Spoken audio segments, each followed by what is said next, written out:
Welcome, everybody. Today is a very exciting episode of The Beauty of Horror because it's the very first time that I ever get to say the following. It's the inaugural episode of The Beauty of Horror. Here we go.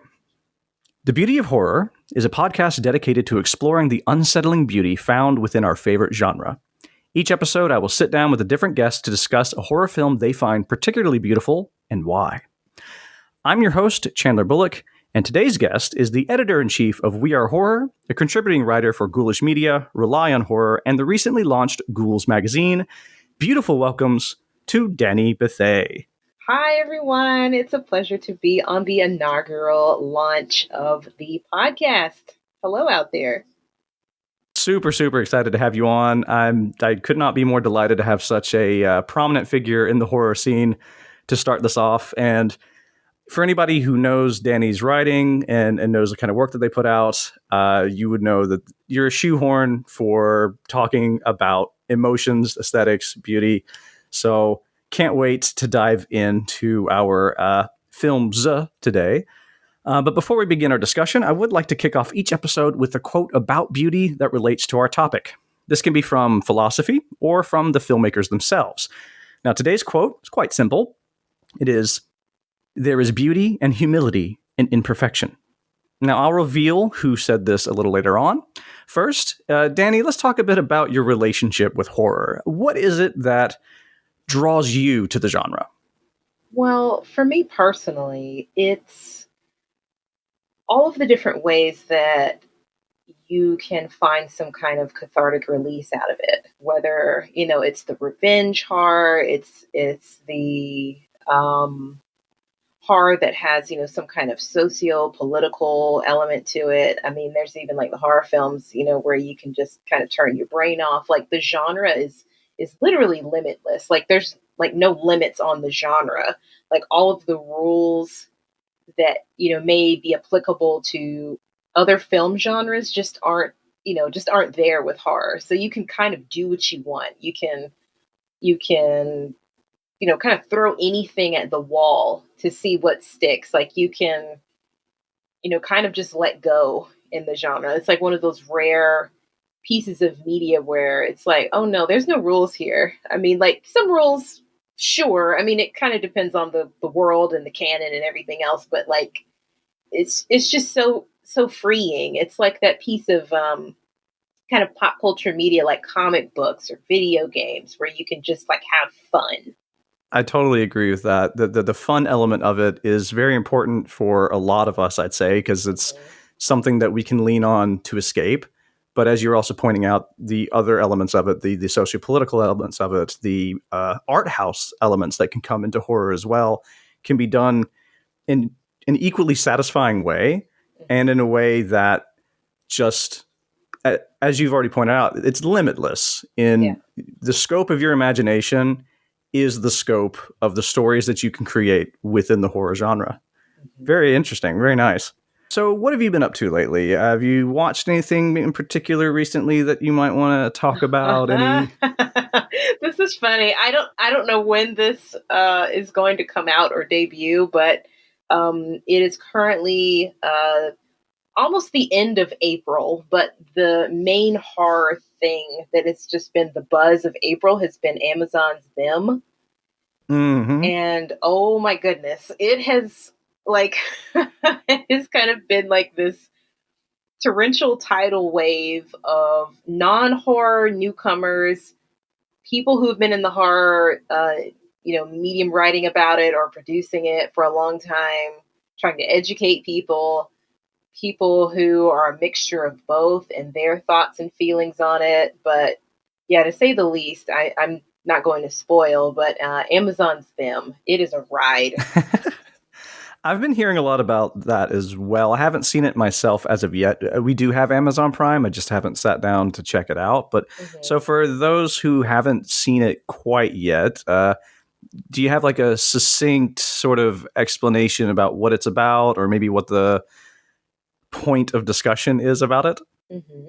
It's very funny that, this is the Beauty of Horror podcast, right? So I would say Amazon's Them is is working through a lot of different beautiful elements as far as the horror genre is concerned. So first of all, like the cinematography throughout the series is gorgeous. Like it's Mm-hmm. beautifully shot, beautifully lit. All of uh all of the characters in it, black and white, are just beautifully, um dressed in like various color palettes. Like we know that a lot of times that color has to do with some kind of, metaphorical, significance. So that's there in the series. The black family has to endure so much from so many different antagonizing elements, like internal and external. So like there's a lot that's being unpacked in the series, not just from a racial element. There's horror elements to it, the intertwining of race and horror. I mean, there's the social, there's the political. I mean, class. Like, I mean, it's really doing like a lot over its short runtime. So I think first people should be aware that it's an anthology series. So like akin to like, let's say like American Horror Story, where it's literally kind of like a one and done season. Now there isn't a confirmation yet that, the next anthology, will it continue with the Emery family or will it be a completely new story? So at this time, I don't know. I really don't know. And I'm intrigued to see what's next. And especially, let's say, if it's the same creative slash director. But I hope I didn't spoil too much. I hope I explained a little about it. But I think so. I think it sounds like you put your finger on the pulse and gave us a little glimpse of that without giving away too much about the the details, the parts Mhm. that maybe might be sensitive for people who want to get surprised and see what's going on in the series and make up their minds for themselves. It's something interesting there that you've touched upon when you mentioned the use of cinematography and how there's a lot of beautiful imagery within the series. Mhm. Whereas, there is a very contentious conversation going on about particular social political portrayals or just how things are approached in that series. And so, since it's the first episode, I'm sure people who know me would know this a little bit, but people who don't know me through the podcast, because they're just listening for the first time, uh, this is a sort of companion piece to my master's thesis, which is on the beauty of cosmic horror. And that in itself is an offshoot of a course that I took on the beautiful in film. And in that course, I forget the names of the exact theorists who brought this up, but it was brought up that it's a very contentious topic in general to talk about aesthetics like beauty in academia when we're talking about film or any other art form, because beauty is considered to be a rather destructive aspect of an artwork that, politically speaking, it can often be used to punch down, to Mhm. elevate a piece above a particular subset of people who may not have the right language or tools or whatever to connect with it, or it's trying to communicate to other parts of culture that would link to it, but they're already in a privileged position to be able to do so. So is that conversation a fair conversation or not? Which is the whole point of our course, was to open that up a little bit Mhm. and find a different way to talk about it and kind of get out of the snooty part of it, where beauty is the apex of what we're trying to strive for and achieve, and rather just talk about it kind of in a vacuum, but Mhm. still in its relation to the other aspects that a piece of art may have to offer. So I think that bringing up them is a very good fit for how I would say some might even argue that the cinematography being so beautiful might contribute a bit to that surface level engagement that people might have with it, Right. and dumb down their understanding of what other missteps may take place along the way. Right. And I don't want anyone to be under the impression that the series was quote unquote perfect, or that it, hit every single mark and there was no problems and there was, nothing to engage with. I mean, the fact that it's had such a visceral reaction amongst the horror community, and especially black viewers as well, is Mhm. is certainly worth noting, because when you especially the films that we're even going to talk about today, it's a very it's different when subject matter is dealing with various, marginalized groups. So whether that be, race, whether it be gender, whether it be sexuality, whether it be particular like class struggles, but like, the people that are most like at risk of violence or horror, literally horror, right? Horror, Whether yeah. that be capital H horror or lowercase horror. I mean, the point is that it's there. And I think the films that we're going to talk about today, Guillermo del Toro is such a master at this, how he balances beauty and horror in one concise, like tight film. Mm-hmm.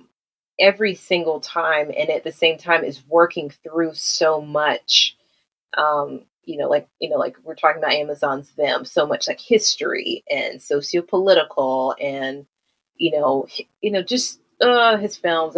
Okay, we're gonna get there, But you know what? You're getting in the flow and the mood, and we have 2 films to talk about actually this time. So normally I would plan to maybe do 1 film, but we decided to be ambitious out the gate, and it's a kind of a running theme for just about every sort of media project I've made for myself. I've set up rules, and this is how it's going to be. This is the length. This is how many things I'm going to do, and I always end up either doing more or less. And so I think it's in theme for me that out the gate I'm going to do 2 films. And since we're so excited, what films are we going to be talking about today, Dani? So we are going to be discussing The Devil's Backbone and Pan's Labyrinth. Ooh, 2 films that are deeply personally like effective to my heart. I saw Pan's Labyrinth first, and just as an Alice in Wonderland fanatic, just latched onto it really hard. It was like Wonderland Horror Edition for me. Mm-hmm. And of course, as I've aged and gotten more involved in my studies and just grown as a person, there are different aspects of it that start to speak to me more. And then I saw The Devil's Backbone a few years after that, and I liked it the first time, but I thought I was still in that phase of ghost stories have to be scary. Mm-hmm. So I thought this was fine. Yeah. And now I think there are some days, depending on the day you'll ask me, I may prefer it of the 2. Just depends on if I'm in more of a horror mood or more of that fantasy kind of kick. Yeah. Do you have a preference between the 2? I guess sometimes, I suppose, like, kind of like food, right? Like sometimes you're like, yeah. Oh, I need something salty or I need something sweet, or something. Something precisely. Spicy. Yeah. Same thing. It's all on mood. And you're right. I was exactly like you. I actually did see Pan's Labyrinth first, and then just did like a binge watch to see like, okay, how can I get all of the other films, in the Guillermo del Toro canon. You know what? Actually, if we're being honest, I think before we probably saw before we saw Pan's Labyrinth, we probably saw Blade 2. Yeah, we did. So, I mean, we technically had engaged with his work before, but, yeah, apples, oranges. I saw Mimic as well way before either of those and didn't even know who I was watching. Yeah, okay. Well, before we start up, just to make sure, in case there's people out there that haven't seen these films, I want to give a quick synopsis just so they know the general gist. Spoiler warning, in order to talk about something as specific as an element like beauty, we will have to talk specific details of the films. So I would advise anybody who hasn't seen them, maybe check the synopsis here. If it strikes your interest, go watch it. Otherwise, we're going to spoil it for you anyway. But trust me, a Guillermo del Toro film is never truly spoiled because you can never actually spoil the experience that you will have if you see these movies for the first time. But we're going to do this in chronological order. So the first film I'd like to talk about is The Devil's Backbone, as that came out in 2001. And the synopsis I have is as follows. Set in a remote orphanage in Civil War-torn Spain, The Devil's Backbone follows the struggles of Carlos, a young boy who is unexpectedly admitted to the orphanage to keep him safe from the fascist enforcers sweeping the country. Carlos is initially picked on by the other boys due to his privileged background. However, they all end up bonding over their shared hatred of the orphanage caretaker and handyman, Jacinto, who has a violent disposition and a disturbing obsession with the vault in the kitchen wall. Upon knocking over the knight's pitcher of water, Carlos and orphan ringleader Jaime venture off to the kitchen to fetch more water. That's where Carlos comes face to face with what the other children call the one who sighs. He's the ghost of a young boy that walks the halls at night, all the while whispering, "Many of you will die." As the war around them drifts closer and closer, the boys find themselves trapped between Jacinto's increasing aggression, panic amongst the adults running the orphanage, and the one who sighs becoming more active than ever. So, quite a spooky little film, I would say. So what made you think of this particular title when we had our first discussion about this podcast? So I know that literally The Devil's Backbone and Pan's Labyrinth are actually a double feature, and Yeah. that actually they canonically fit together as one entire story.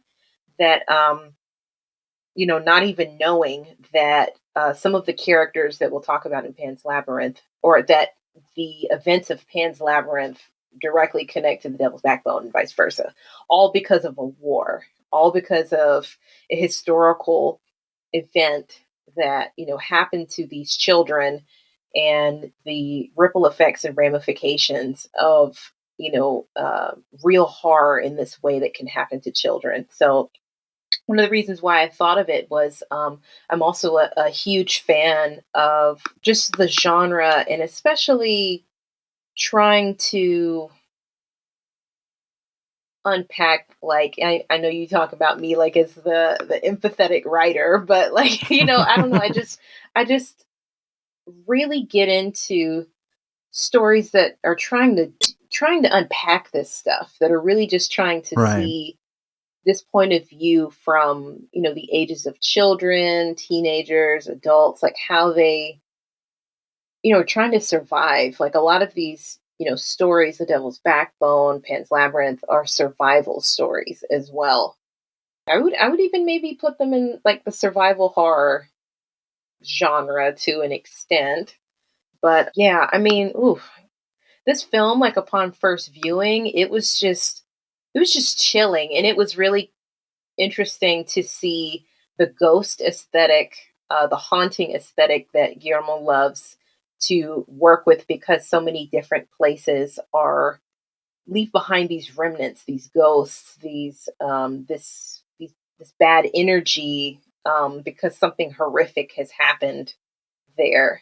And to see him do this in a film that came out, more than a decade after Crimson Peak, right? With similar, not the same, but like a ghost story, and how the ghosts aren't there to be malevolent or to just jump out and scare everyone or kill anyone. They're actually there to like warn and help and protect. And it's just like that thing, like when we were kids, that our parents may have told us to, like, oh no, the monster doesn't want you, like the monster like wants the bad people, or like the monster like isn't going to hurt you, like the monster's not real, like they're human monsters, but like mon- you know metaphorical ones, or ones that we draw from our imagination, are just that. You know what I mean? Yeah. I mean, that's Del Toro in a nutshell, too. I mean, he's kind of, at his age now, I'd say he's kind of the grandfather of, modern day monsters. He Mhm. will, his house is an orphanage for all monsters, and he takes care of them. I was watching some bonus material for Pan's Labyrinth today, some old interviews that he did. I think it was at Tribeca. And he was stating how when they were talking about all of his different movies that he made, and when it came to Blade 2, they were asking about if he also had a lot of heart and soul in that. And he said, "Oh, I like it. That's more a Goyer's thing. I don't get Blade. Why would he kill those guys? I'd invite him over for tea. They're vampires." So, and he made a good point about that, how he's always, as a child, had a connection with monsters because he kind of struck a deal with them in his mind that they couldn't hurt him and frighten him if he decided to be their friend. And ever since then, they've always been his friends. And you see that in films like this, that childlike innocence that you see within The Devil's Backbone, I think is one of the pure elements that creates that sort of sense of awestruck beauty that we can have, especially on that first experience with the film, is how we have, I mean, I think, us as film viewers, we are competent enough to know that what we were watching is fiction and that it was created. Mm-hmm. So we know that we're looking at child actors portraying these characters, and yet they're so real. Even if you don't speak Spanish, like, you get them. If you've even had that slight mischievous nature as a child. In fact, in this movie, there's so many kids. There's like a kid for every personality type in there, too. You have, I forget the kid's name, but you have one where they say he doesn't talk much, but he stares a lot. Yeah. He's just a quiet, shy child. And I liked those different aspects in that film as well. Is there anything about the film that every time you go back to it, that's kind of what you're searching for? Like, there's like that moment for you? I know upon subsequent rewatch, I tried to find, how sometimes a director may put some Easter eggs in there that, like, the ghost was there all along, or the horror was there in plain sight. You know what I mean? Like, there's different moments like that I've tried to find. I've even tried to watch the film with a child's mindset, and then I've also tried to watch the film from an adult's mindset, which is very interesting because the balance that, he, like you mentioned, he employs in his films is that he's working from both perspectives, that he is working from, the mindset or in a lot of ways, the naivete of a child, that they may be working from, or because they have experienced so many different things, they have a certain type of maturity to certain situations or certain, aspects of life. So I've tried to watch it in a different, I don't know, kind of frame of mind or context each and every time. So I think upon subsequent rewatches, I've just tried to, I don't know, go into it into a different way every time. I don't know how to describe that, but I think I get you. Yeah. Yeah, I like that a lot, actually. I'm a big supporter of that mentality. I love to watch a film. If a film really connects with me, every time I try to watch it, there are certain moments that I will go back to a certain mindset if I want to watch it more for like a comfort film, just have it on in the background. But I do think that if you have a film that really speaks to you, it's good to explore what is it that you heard it say, basically, because the more you listen, the more you're going to get from it. In our courses on the beautiful, in philosophy, they talked about this as an attitude. They say, you strike different attitudes in different, from your different perspectives. So say you're in a museum and you come to your favorite painting. Now, the person who knows a bit about painting is going to be able to look at the skill involved, the brushstrokes, the colors, the types of paint used and oils, the frame. But there may be other times that you go and you look at the subject matter, or other times that you're looking at the shading or just the image itself. How does it speak to you in that way? So when we use an aesthetic attitude is where I think that was by, his last name is Nene. I forget his first name. I want to say Alexander Nene, but I could be wrong about that. I should have my books next to me when I do this podcast. I have a few people quoted in the document I sent you, but Nene talks of the aesthetic attitude being an attitude where we take a bit of a distance from whatever we're experiencing, whether it be a piece of music or a film or any other art piece like a painting, and just try to see it on its own merits and see where it takes us because of all of those aesthetic qualities that it has. And I think that for anybody who wants to test that sort of skill out and build an aesthetic attitude, you could not pick a better entry-level filmmaker than Guillermo del Toro to do this with, because aesthetic is so strong in stories that are in and of themselves moving and entertaining. So even if you slip out of that and you just kind of enjoy the fact that the kids are being so kid-like or that the ghost is very scary, you're still in good hands, basically, is what I'm saying. I think Del Toro is really good for that. But if you do want to build that skill, they're, just looking at the color of the water in the basement and then the way the shine of the blood that comes from Santi's forehead can be, those little aesthetic tricks that he pulls can reshape or reform the way you experience the film if you just get those lights real nice and low, get a nice crisp Blu-ray, and let him just take you on his kind of visual and auditory adventure. So yeah. Yeah, no, that was beautiful. Like, what you made me think of as well is that in Guillermo del Toro's films, he makes, just like he said, like such beautiful like horror films. Like so much either control or restraint, like you were mentioning with Mm-hmm. Santi, to have the almost, the translucent visage of, of the spirit, like outline, like, this Yeah. this cold, white, pale looking visage there. And like you mentioned, just a little, like, speck of, blood to see, like, where the traumatic event was that, happened to him in life. Just a little, like, not going, overboard, not, I mean, like, that, just that little bit is already in itself telling a story. That just the Yeah. visual of, let's say, the bomb in the courtyard, right?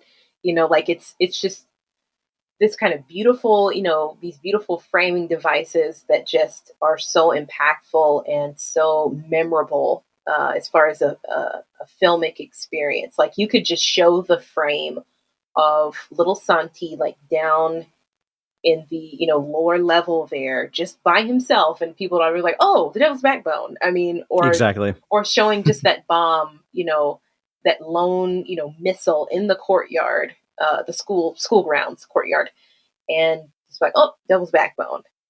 Mm. Like, it's amazing, directors, filmmakers, and artists, which he is an artist. Like, he's one of those people that, like you said, loves to draw out or sketch out, you know, um, various either character elements, motifs, or different things that he wants to have read visually, like, through the screen.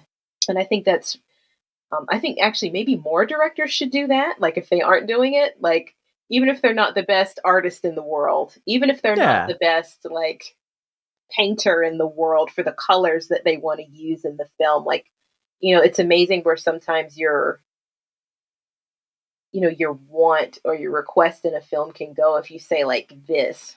People who work with you, in that industry, whether they be cinematographers or painters or background artists or sound engineers or whatever, they can be like, oh, okay, let's start from where you want, and let's see where we can take it. Let's see where we can, stretch it out. You know what I mean? Oh yeah, exactly. And as you were saying, you don't have to be a great artist, and we live in the digital age. You can Photoshop stuff if you want Hmm. to, and Yeah. if you Yeah. take your time and do whatever you want to with that. I mean, I see, I have quite a few tattoos, and I've experienced different techniques of how they Hmm. can create that. But some will get a photo of the body part and see where the empty space is, Mm. and if they have a more illustrative style, they'll probably just draw on the photo of, say, like patches on my arm.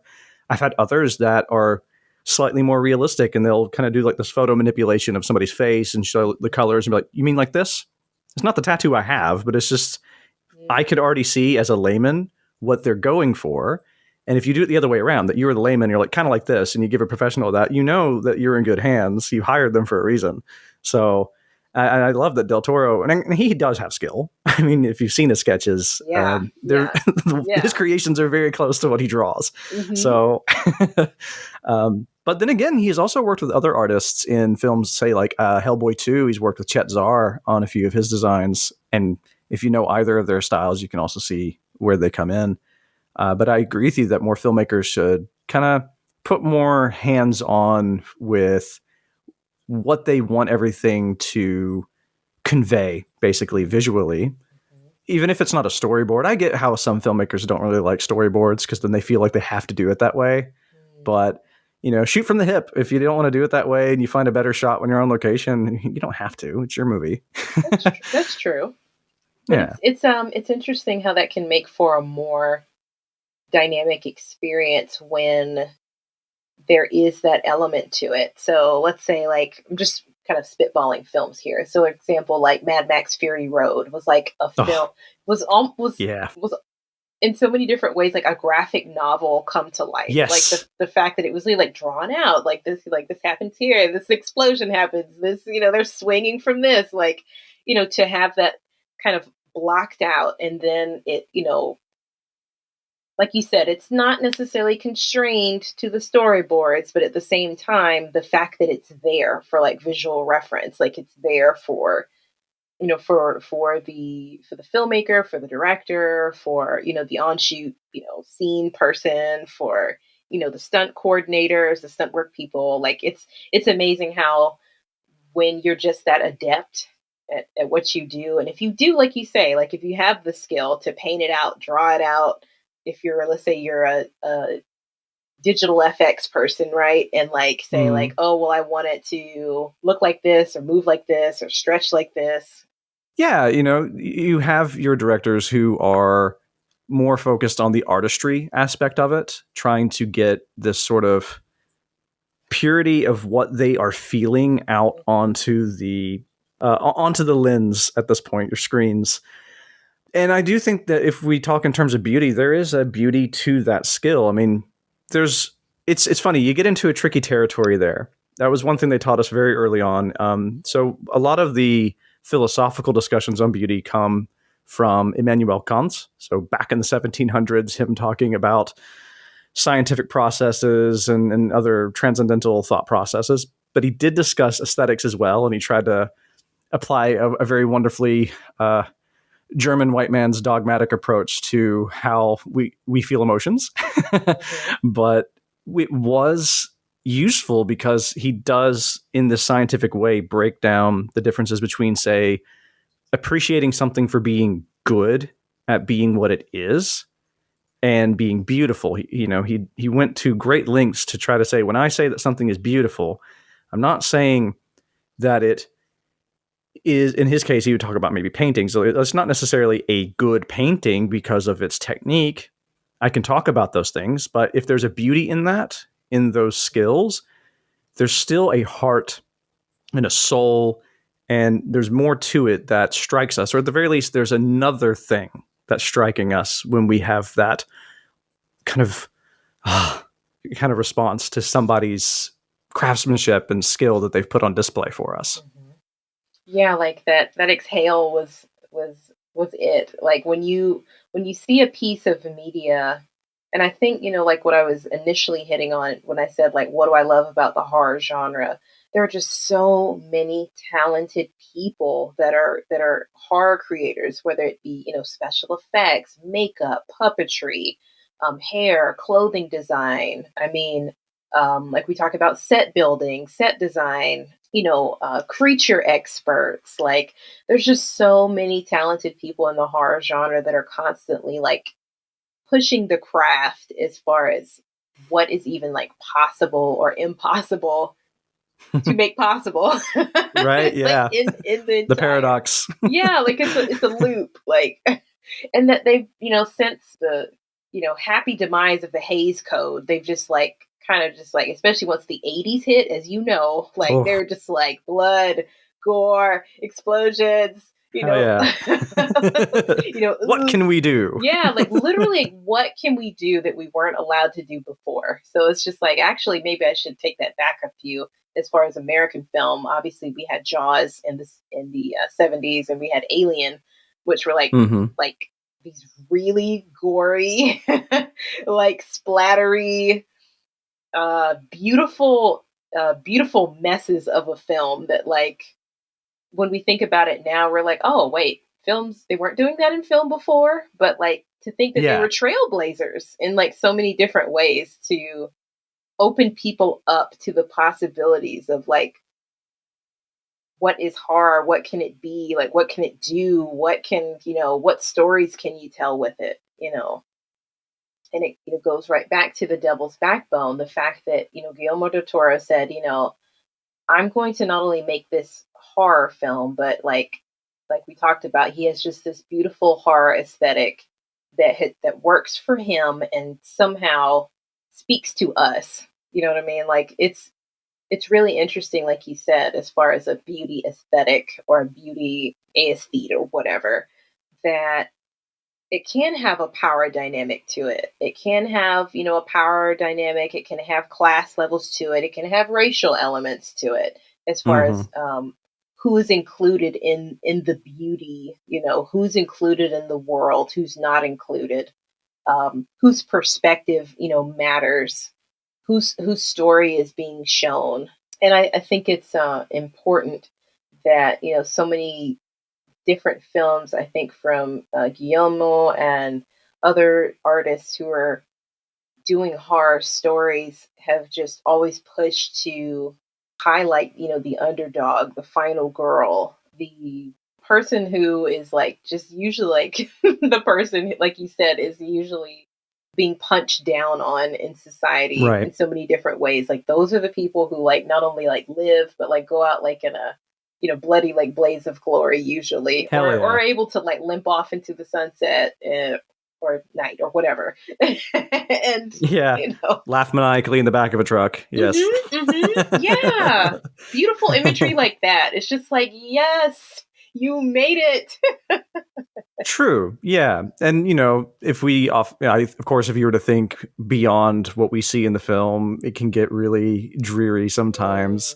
You get your midsummer conversations of, is it though? Is it a good? But what we see in the films usually try to tell you a bit about what you should be feeling in that moment. Del Toro definitely likes people to walk away feeling like the right people had the right circumstances, whether they be negative or positive. That's kind of the feeling I get from him, especially with The Devil's Backbone, because this movie, it does not treat people well, does it? No. No. Like actually, he does that a lot in his filmic canon. That his characters go through a lot. Like they go, and you know what? It's empowering and refreshing. Like I mentioned, to see stories with children as the focus, and the fact that just how adults may be going through a lot, like children are going through sometimes like something like much worse.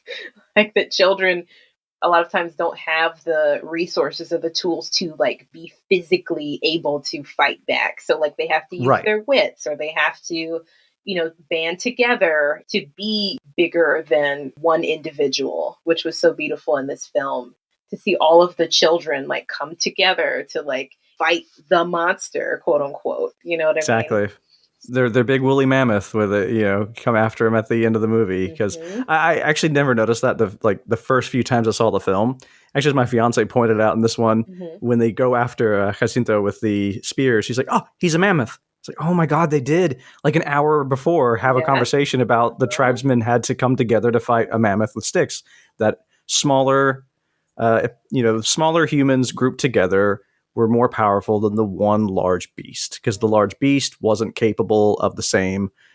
They didn't have the same like cognitive capacity to outsmart the people. And you have the same thing with the kids here. And it is a very touching moment. I feel as violent of a moment as it is. I thought it was very touching when they come together that way. Yeah. And you're right. That was a great moment of setup and payoff. Like this film and Pan's Labyrinth have a lot of moments that have brilliant setups and brilliant payoffs, as far as like establishing a moment that, it's not like a flashing neon sign necessarily, like pay attention to this thing. It's more of just like a subtle interwoven into the story, thing that when it, finally has that payoff, it is just so like sweet. Like, oh, I was paying attention. Like I didn't fall asleep during the important moment, or my mind didn't drift off, or whatever. A+. Yeah, A+. You pass the quiz. A++++. Absolutely. There you go.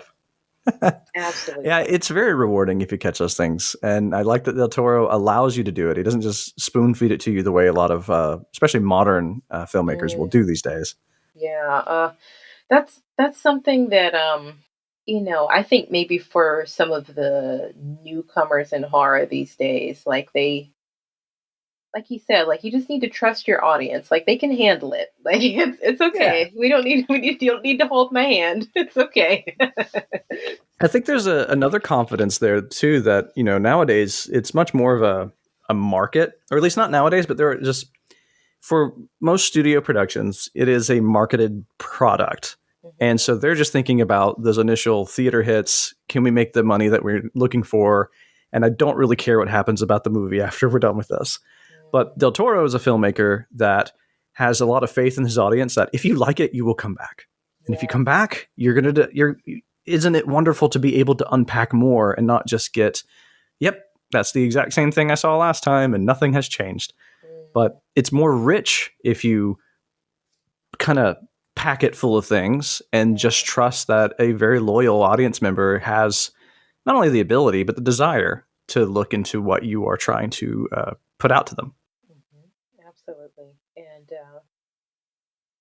And it's interesting that, maybe some might even say that maybe, Del Toro peaked with like Pan's Labyrinth, like maybe like it's his magnum opus, if you will. That like, if you maybe have like a Guillermo del Toro like collection of films, like some people will go to, let's say, The Devil's Backbone and Pan's Labyrinth because those are the auteur films, right? Like when we're talking about Right. beauty aesthetics, we're talking about like, oh well, these were the prestige films. These were the films that got all the accolades and the awards and made his career explode. And some people may like completely kind of disregard Pacific Rim or Hellboy 2: The Golden Army or what a movie.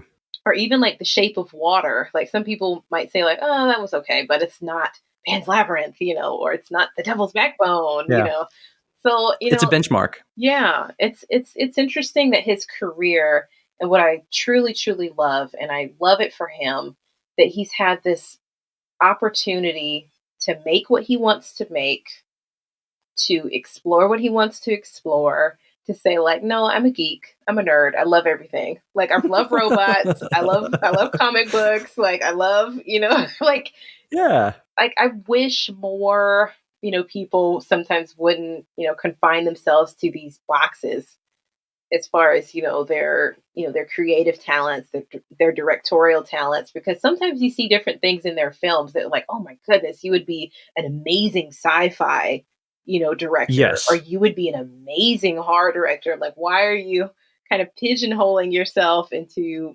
either dramas or comedies or this or that? Like, please, like, do more.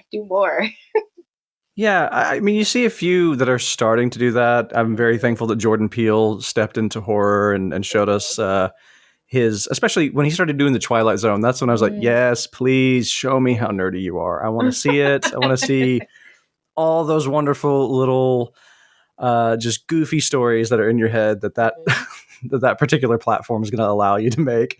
But let's see, James Wan's an example. If he's like, hey, y'all, I love me some Fast and Furious, and that's what I'm going to do next. And he just left and did that. He did Aquaman. I mean, that's wild. More of that, please. Like, for example, like, obviously Nita Costa's Candyman isn't out yet, but the fact that she's already been, like, slated to make Captain Marvel too. And I'm just like, yes, right? I love to see it. Like this, have a repertoire, have range, do that. Exactly. Like make movies. Don't make the same movie with a different coat of paint all the time. You can do that and it's going to be fun. Yeah. And it's interesting how we talk about with Del Toro, you talk about The Devil's Backbone and Pan's Labyrinth often together because they are spiritually linked together. But as you've mentioned, you have Pacific Rim, you have Hellboy, you have Blade 2, you have Crimson Peak, which just goes full Jane Eyre on us with that one. And they're all notably Del Toro films. And I would say they even on an aesthetic level probably appeal in very similar ways. Emotionally, I would say for sure. They may not all be as violent and horrible, but they definitely all kind of hit the same sort of tragic core. At least one point in the films. Pacific Rim is a little shaky at times at that point, but that's not what that movie's about. And you have a director who has this huge array of the types of films that he makes, and it's still undeniably Del Toro through and through. And that is what I'm here for. I love to see a director that has a stamp, but it's not one note. Were there any other elements specifically about The Devil's Backbone that you kind of jump out at you or strike you when you see it that we can quickly talk about before we go on to Pan's Labyrinth? Quick notes. You know what? It's interesting. Okay, I guess I'll just say this. This is interesting that The Devil's Backbone is a precursor of so many different things to come in Del Toro's career. That this Right. film, like you could see from this film how all of the other films that he made after, like, can start right back to The Devil's Backbone as far as like where his, career headed. I guess, obviously I'm talking in retrospect here, right? Being reflective.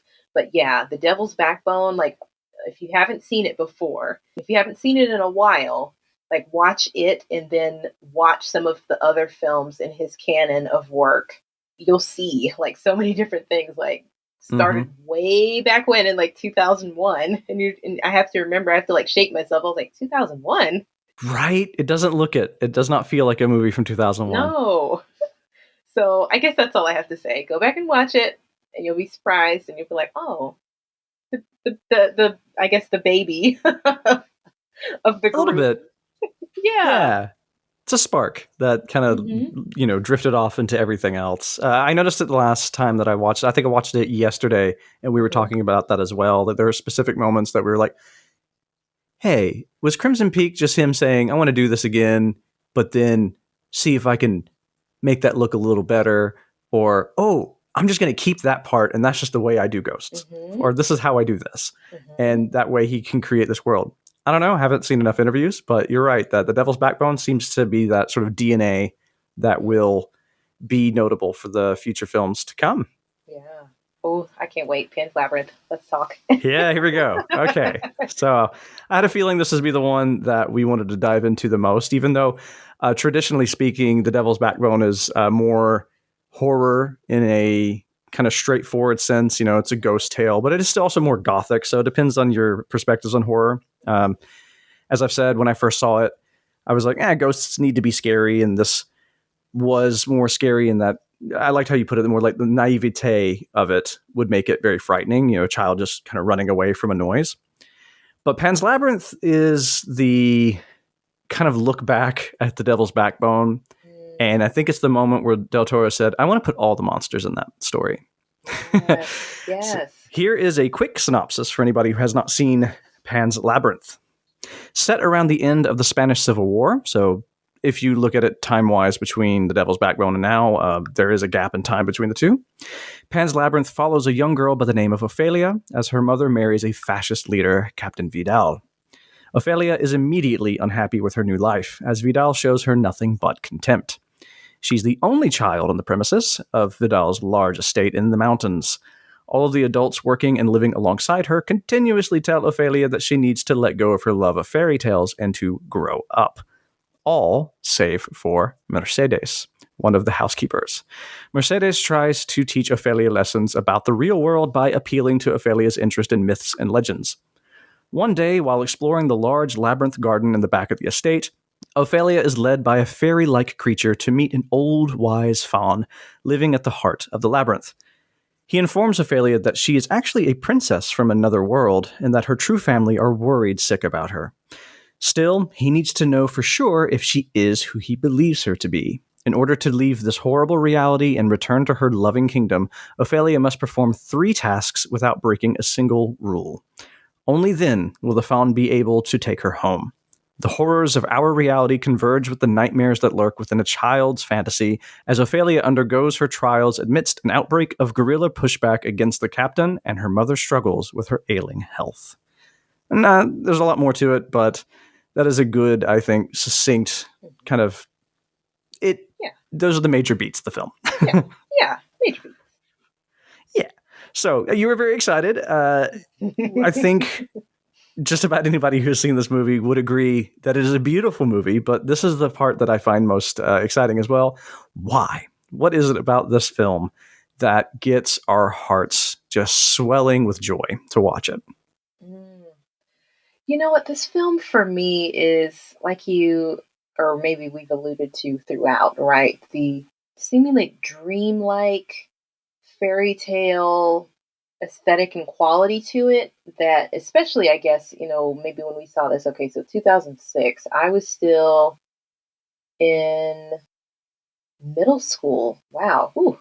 that was a while ago. Oh, anyway, that it hit some of those beats for me because I was still around that age. I could relate to Ophelia. I could see myself like in her experience or through the eyes of this child, experiencing this magical world or wanting to escape. You know what I mean? And I think like more than anything, a lot of times children just want to escape, even if they're not trying to Yeah. escape from something horrifying. That's just our mindset. That's just how our brains, before they get, molded, by the world and shaped and, forced into these boxes, like our minds just want to roam. Our minds just want to escape and have, our imaginations just tickled. So all throughout this film, it just like hit on so many different like fairy tale elements that we're familiar with. Like it was just like this tour de force of like Paul W.S. Anderson or like Grimm's fairy tales or Western or Eastern or just like so many different like mythologies like packed into this film. Oh yeah. So, I mean, it was just hitting on so much that like consequent like rewatches, you'll find that like, oh, this is a aspect of this mythology, or this is an aspect of that mythology, or the fact that you could put so many different kind of frames of reference on these monsters or these creatures that I think was really interesting that Guillermo del Toro was able to achieve. That none of these creatures per se are from a particular place, but as humans, Oh we, yeah. we all have different mythologies about some of these creatures, right? Like, Right. for example, like obviously the most, um, blatant example, right, or the most one that comes to the forefront, obviously, is Pan, the faun, right? Like, there's Hmm. so many different goat creatures, um, creatures that have goat-like features or whatever that just show up throughout different mythologies like around the world, or that have, whether the goat is a good spirit, a bad one, a or the devil. Like, I mean, there's like so many different like things that it's funny that goats, I'm like, why did goats get the evil? Like, why did goats? If square pupils and horns, I think that might be. Yeah. They're weirdly ethereal mammals that don't make Hmm. sense to our brains. Yeah. And they have like really bad attitudes as well. They really have this whole like, fuck it, I'm the only thing that matters right now, and you can get out of my way. And there's this small little goat, and we're like, hey, I think that people have developed this sort of like antagonistic attitude with them just because we can't understand a goat, basically. Mm. But yeah, you're right. Like, there's just different kind of aesthetic, like beauty qualities to goats that are just so singular to them that there's like Hmm. nothing else like them, you know? Yeah. I did love how he played on, as you mentioned, like those different mythological aspects in that one character. How, Hmm.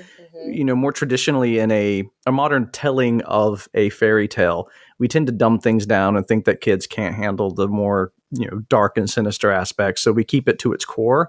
So a fawn tends to be, it's Mr. Tumnus. It's a very happy go lucky, kind of centaur-ish kind of character.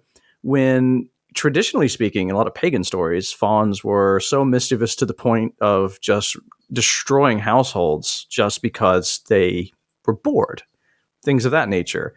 And I liked that this particular faun had a more devilish kind of curled horn. Hmm. And at the same time, he was sort of weird earth deity and both friendly yet aggressive. And he had no way of, like a goat, you couldn't really like follow his, Yeah. Yeah. emotional line there, which makes Ophelia constantly on edge Hmm. around this creature. When normally in a movie of this caliber for kids, we're going to smile and want to buy all the dolls of the goat and give it to our kids. And I think nobody's going to give this particular faun to their kids if their kids have watched the film. And you know what's interesting? Like, upon the film's conclusion, even throughout, I mean, I guess because I was just always that kid who was just like, ooh, special effects, makeup, ooh, prosthetics, ooh, that like I probably would be like, this is one of the coolest things like I've ever seen. Like,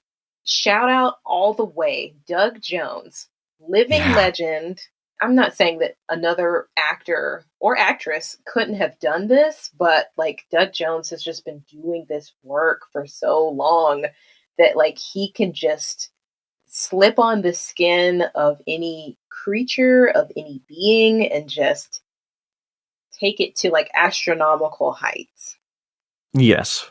Yeah, I actually was tempted to get into like mime work when I was younger just because of seeing this movie. I just thought, I want to be that guy. I want to do that stuff. Yeah. That never happened. But I totally agree with you. Doug Jones, for me, is, I think, the X factor of this film, because a lot of the elements of the film are definite improvements upon the formula that came from The Devil's Backbone. And in some cases, just a deviation, which, for some will make it an improvement because it's more relatable to them. But, for one, having a female protagonist, having a singular child, so for anybody who is an only child would probably relate more to Pan's Labyrinth than to The Devil's Backbone. But these creatures, and again, as I pointed out with like the child actor thing, there's a part of you that knows that a human being had to make this. And even if you're not actively thinking about that, there's a part of you that is just completely confused by what you are seeing, because you are seeing a real fantasy creature right there in front of you. Yes. And you can experience it the way Ophelia experiences it through this performance. Yeah. That's just why, like, in a lot of films, like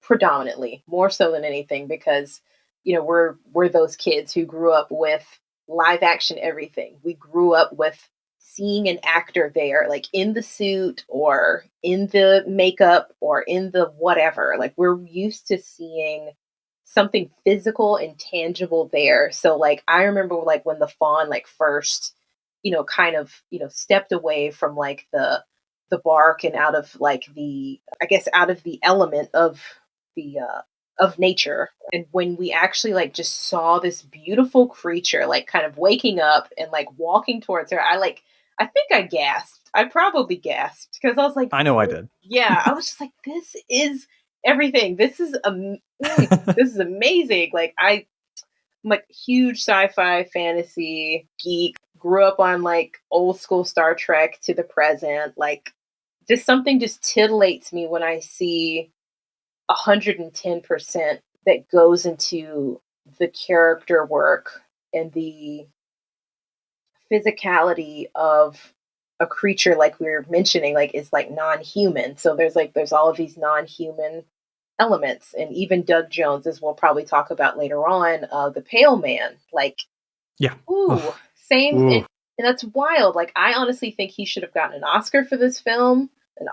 Oscar, any and all of the awards. That the fact that he played two different characters and did two different performances for the extremes of what both were supposed to represent and do. And so I could gush about this film forever. It's just Well, we have time, fortunately, that we can. I mean, if you have time, I've got some time to gush a bit about this film. I do want to go back a little bit to you were mentioning being that generation of seeing things tangibly. Now, this is something to do with The Devil's Backbone, but it is something that they kind of do a lot in Pan's Labyrinth as well.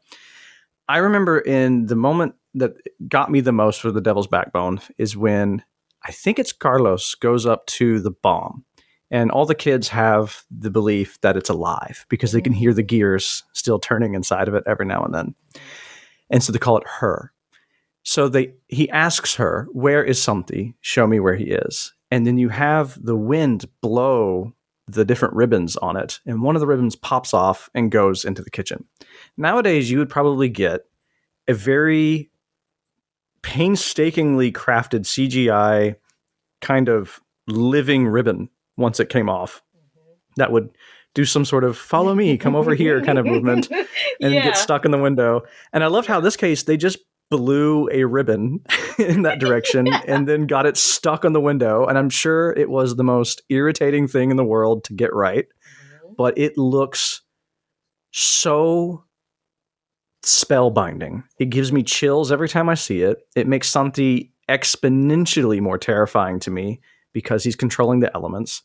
And the same goes with Pan's Labyrinth. I think if they had made the faun a pure CGI creature, we wouldn't have had the same feeling of, Ophelia, I don't know if I like you being in the room with this character, as you do seeing this actual tree-barked, mossy, gravelly voiced faun twitching and manically kind of grinning at her. But because he's really, when he gets face to face with her, he's there. And we've seen the trees that he's been a part of as well. And we've seen her interact with all these things. So there is something to say about those sort of practical elements. Not to say that, that CGI can't be done well. It's done very well in this movie as well. The dragonflies, the fairies. But I do think that part of the very, I would say, objectively beautiful element of this is just that one thing that comes into play for me is lighting. And lighting is hard to fake. Yes, so when you get something very intricate that's CGI, but you have nailed your color filters and your lighting scheme and everything for it, the demand that you and stress that you've just put on your effects team is astronomical. Yeah. And in this case, the faun is in the shadows, and it is moonlight that is resting on his face, which comes from Del Toro's own personal experiences. I don't know if you know what the inspiration for the film was. Have you heard this story? I'm not sure. Go ahead. Well, he said that both The Devil's Backbone and Pan's Labyrinth came from situations from his childhood that were just little small singular events. And with Pan's Labyrinth, he said as a child that I want to say it was his wardrobe, but I'm not too sure. It was a piece of furniture that was at the foot of his bed. And he said every night a faun would creep out from behind it because he says nowadays he's convinced that it was probably lucid dreaming or something, but he holds on to the belief that there was a faun back there because in his town in Mexico, they had an old Gothic temple, which he said is the most bizarre thing you could ever find in Mexico, as Catholic as it is. But they kept a very old Gothic temple. It had bells, and at midnight they would always ring the bells. And as it was ringing, he said he would see the hand in the moonlight creeping from behind the furniture, and he would see the cloven hoof come from the side, the horns start to appear. By that time, he would always put his covers over his head and hope that it would go away. But he said, like clockwork, every single night, he eventually would wake up at like 1:45 just so he was awake for the bells, so that he wouldn't wake up seeing the thing creeping out of it, but he could, try to go back to sleep when it was about to pop out from behind his wardrobe. And that left such a lasting impression on him. He just wanted to make a movie that he could share that feeling with everybody else. So that moment, that gasp that we have of him turning around as he is part of the foliage, that is it. That is the whole emotional spark of the film. And then from there, he's trying to tell a very specific story regarding the dangers and evils that children have to go through. One thing that we do with children is we often aren't aware, or I guess adults try to make themselves not aware of how much children actually understand. Yes. And as you said with The Devil's Backbone, often children just don't have the physical means to take care of themselves appropriately in certain circumstances. And so they have to call upon adults for help. But these films both show how kids escape, but also how they do so either to get away from things or to just make things just better in a way, but not necessarily because the world is so bad. I think that kids process things quite well for the most part. If you look at Ophelia, she's already running around chasing dragonflies from the moment she gets there, and nothing's even happened, And with the boys in The Devil's Backbone, they're constantly just turning everything into a toy. I will say what struck me the most if we want to talk slightly about the sociopolitical elements of it, how I think Del Toro did a phenomenal job showing the differences between how boys are treated when they're exploring their fantasies and imaginations than when girls are treated that way. Often girls are taught to just be more focused and aware. And in some cases it's necessary because it's a survival instincts we're trying to impress upon, young women or individuals assigned female at birth, of course, that there are real dangers to be aware of. But it is true, boys tend to be just stop doing the destructive thing that you're doing and go do whatever you want to do, which you see a lot in The Devil's Backbone versus this movie. Yeah, and it's funny that even, you know, if we're talking about boys, they're also caught in the trap of you can live your life and be free and roam around, and then it's like, okay, slap, slap, slap, slap from an adult figure. Okay, enough of that childishness. Now it's time to be a man now. I'm like, you've been a child long enough. All this time we gave you free reign. Yeah. Now you're an adult. Now you are. Right now. Like right now. I've decided. Yeah. It's time. I never taught you how to do any of this, but go build a wall. Yeah. Versus girls, it's like day 1, day 0. They're like, okay, you're talking, you're walking a little bit. All right, go help mom in the kitchen. Go help grandma with that. Do this, do that. Like automatically, it's just like, all right, you know, this is the gender we think you are. This is the chores you're going to do. This is the work you're going to do. The fact that like you said, like, no, like less play, more work. Yeah. And yet Ophelia is actually given the free reign, but only because she is in a position of privilege. You know, she's the stepdaughter of the fascist dictator in the area. So they're not going to tell his stepdaughter no, basically. Right. And I think, even though he doesn't care. I love that you bring that up, that this film is also working through some class things that, you know, like you said, you know, her mother is trying to move into a different class situation so that her unborn child and her daughter can survive. Like thinking about how in various ways the mother takes on so much abuse and horror, you know, just so her daughter can have a chance, just so her baby can have a chance. Like that she puts so many of her needs, her own personal needs on the back burner so that her children can survive this, you know, horrific like war.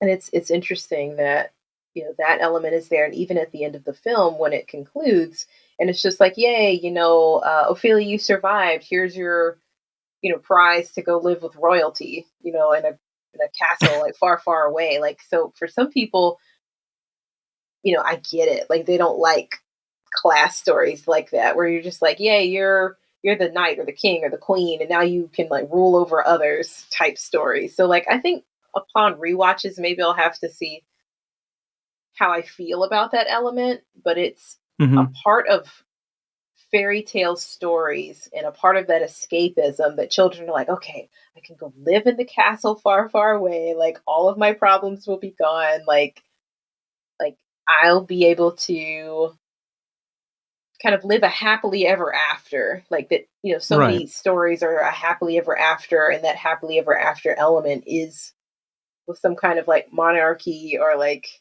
you know, power structure with, you know, princesses and princes and knights and kings and queens. And, you know, it's interesting that that's even in this film in the first place. Well, the irony of it is that essentially she is living it, and she's seeing just how awful it can be if you're not even privileged enough with who you are when you were born to reap the benefits of it. Because although, yeah, you are the stepdaughter of the captain, and so you can do whatever you want to as long as it doesn't piss him off. That's really how her life is. But everything pisses him off because she's not a boy, and because she's not his biological child. He just sees her as this interloping child is running around on the grounds of his workplace. And I think that, yes, she does get this ending where she gets to be a princess in the kingdom and stuff. But what I love a lot about Del Toro's writing is he always gives the extra bit of information to let you know how it went. And so he does tell you that she ends up being the queen. And although they're immortal, they just give her the power because she is a very just and kind individual, because she proved with how she was keeping her baby brother safe. Like, even if it was just a little prick on the finger, she's like, you're not going to hurt my brother. And I don't want anybody to get hurt. I've seen enough pain and suffering and, you know, death. And because of that, in her kingdom, she learns from everything she saw Vidal do and does the opposite. Now, granted, it's still a position of power, which is very uncomfortable privileged position to end your story on. I will say that, yes, if you come, that is an interesting conversation to have as well. Is if you have a character who comes from nothing and they end up having everything, what kind of story are you putting out there to people of what an ideal situation is? But I think what I always got from this movie is that nothing is ideal. Your ideals don't ever live up to reality, and reality sure as hell isn't going to try to live up to your ideals. So she's unhappy in her circumstances on the estate, and when she goes into the fantasy stuff, at first she's like, freaking cool, there's a fawn here and they're fairies and it's awesome. He's like, cool, go in that tree, get muddy, and put this in the stomach of a frog. And she's like, well, that's not what I signed up for. Yeah. And I guess I don't want people to be under any illusion that for children to have that escapist element of a fairy tale kingdom is bad, but it's just something I noticed. But at the same time, when when you were going through what you were saying, it made me also think about that there's so many different layers and ways to see a fairy tale story. So I also thought of it, just because I have just more of a Christian background in my religion and iconography and everything else, that obviously we know that Ophelia, spoiler alert, she dies. She transitions to another plane of existence, some other plane of existence, right? At the end of the film. And that there's a lot of Christian imagery to it, that the fawn, could have been this angelic, force, or creature, giving her a test. Like it's very biblical. Like there's like a lot of kind of biblical elements to this film. And, we're obviously, I may be foisting that upon it because it's what I'm familiar with. So maybe for a person who's Muslim or a person who's Hindu or Sikh or something else, like they may be able to put some of their own religious experience into some of the imagery at the end. But I also love the moment, for example, like he said, as this film goes on, it actually gets darker, it gets scarier, it gets more frightening. Like, I mean, that the fantasy world and the real world start to bleed into each other. And like that moment, obviously, like we say, like as it starts to bleed into each other in a literal fashion, is when, the fawn tells her to, take this root and put it under the mother's bed. And like, everything will be fine as long as you do as I say. And Captain Vidal finds the root and kills it, it destroys it. So not knowing what's real and what's fantasy, I don't know. It's just such an experience that for the lay viewer, you're completely on board with it because, as we mentioned, like Guillermo del Toro, like establishes very early on that like, this is the world, this is the setting. I don't know. He makes the extraordinary ordinary, if that makes sense. Like very aptly put. You're totally on board with the fairies. You're totally on board that the piece of chalk has magical powers. Like you're totally on board that like the fawn is like, it's right there. Like, like when Captain Vidal like walks up, that like that the fawn is still there. Like, I mean, you're still just completely on board with anything that, Del Toro wants to portray. You're just here for it. And you're just like, okay. I'll take it. Yeah. Big okay. But I think that's also a point he's making. I've seen interviews with him before where he got a little curmudgeon-y because, they get the question of, well, was it all real or was it in her head or what's going on? And he's like, of course it was real. Yeah. Because in his eyes, there is no line between reality and fantasy. Because in his mind, monsters are real.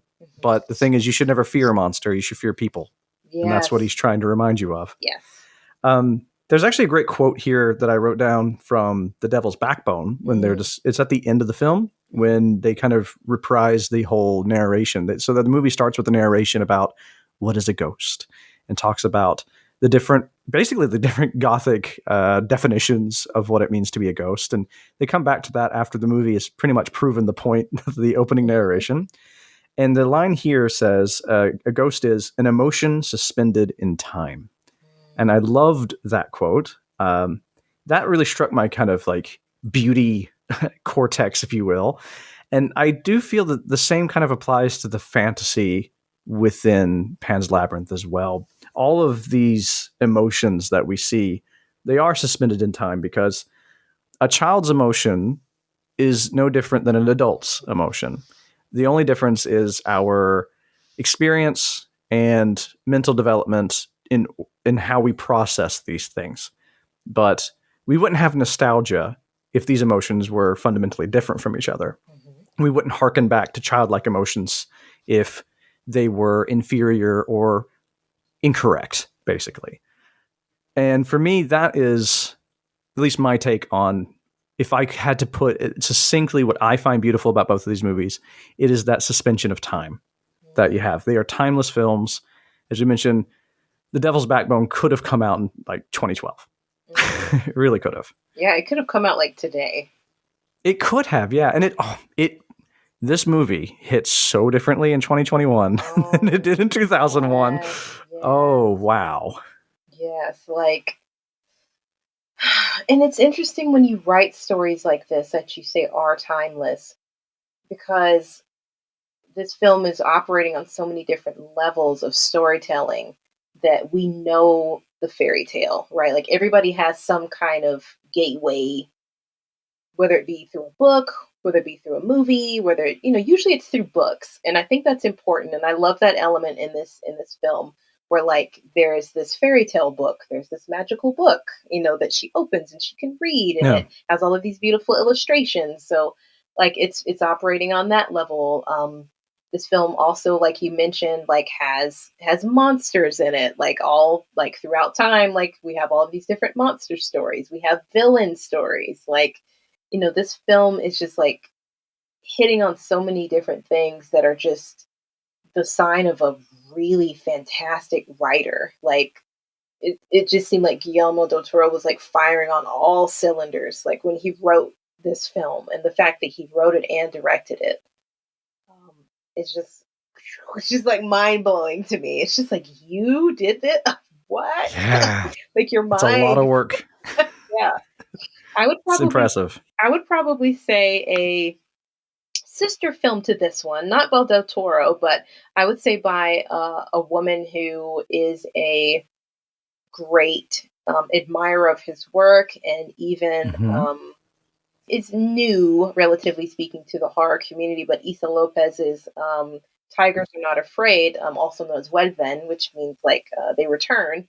Very similar story beats to this film. Not exactly the same, but more of a modern retelling of this film that takes place in South America. We know that gun violence is rampant. That they're like similar to Pan's Labyrinth. There's a war going on, and then obviously Tigers Are Not Afraid. There's a war going on. It's a drug war. Like children are caught in the middle. Like adults are caught in the middle.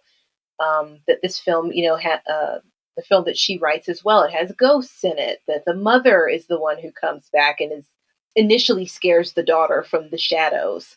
That there is magic chalk in the film. Like there's like a lot of different things. Like if you've seen Issa Lopez's fairy tale film and you've seen Pan's Labyrinth, it's operating on this, like you mentioned, like this time and emotion like wavelength, that they're interconnected by so many different just fabric storytellings, because the ghosts of one location can show up in another location, like that they can just have this mirror like quality where they can just show up. I mean, and I love films like that. Like honestly, like I think that's like maybe my aesthetic, that like ghosts are so different around the world, and like what they look like, how they operate.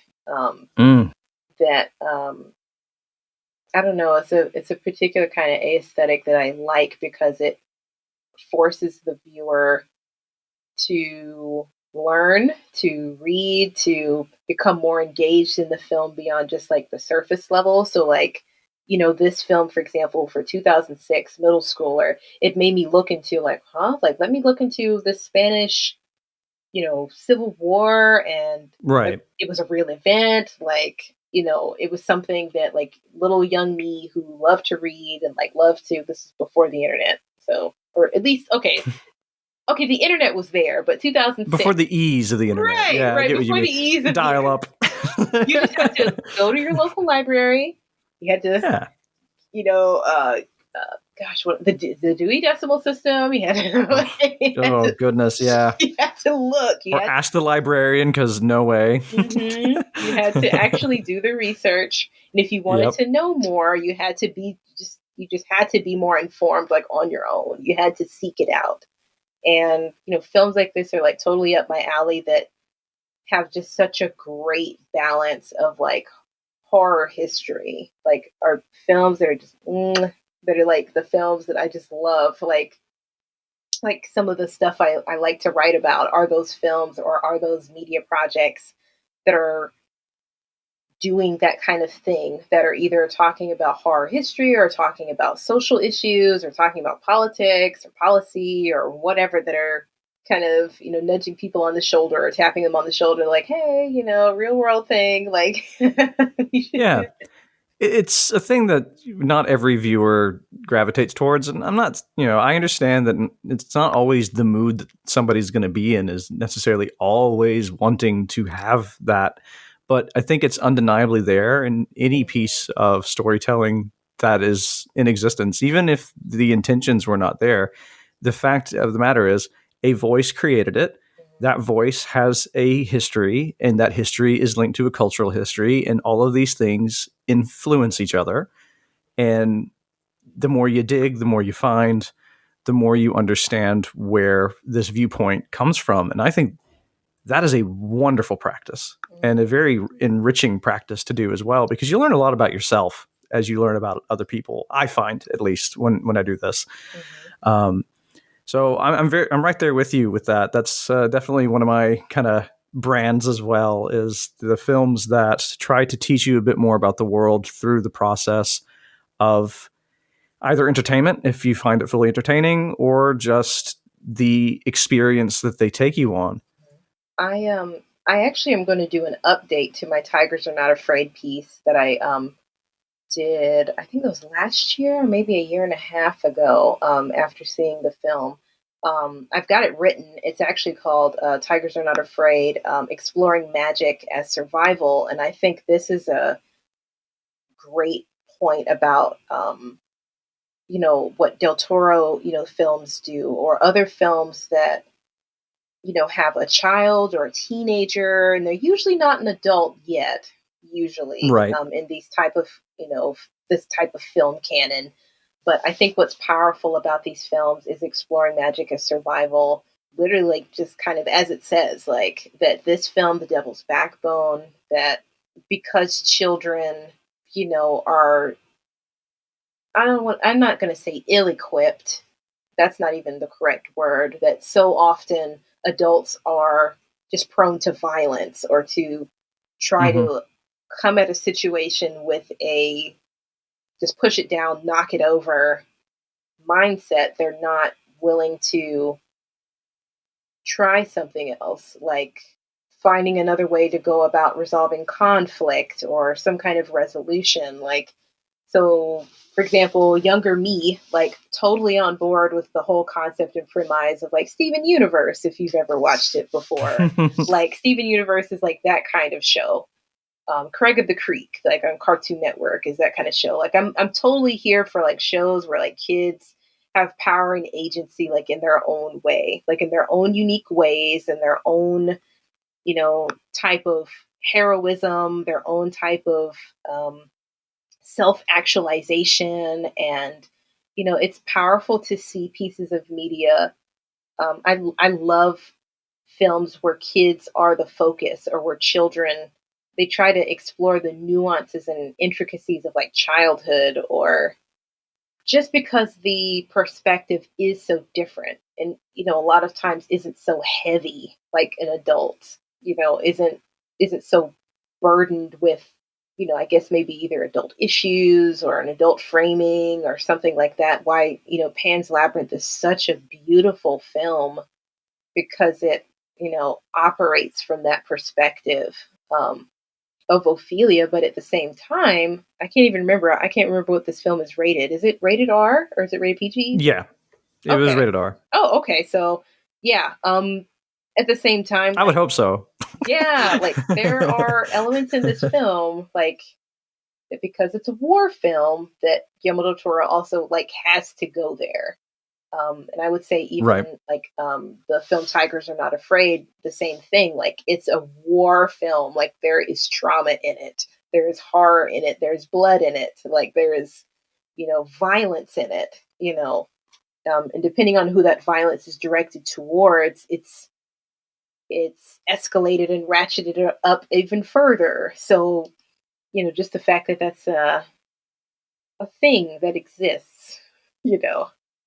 Yeah, now that you mention it, I would love to see Del Toro try to tackle something more aimed at a younger audience. I know he did not Troll. It was Troll. It wasn't Troll Hunter, was it? No. No. No, that was something else. That was the found footage film.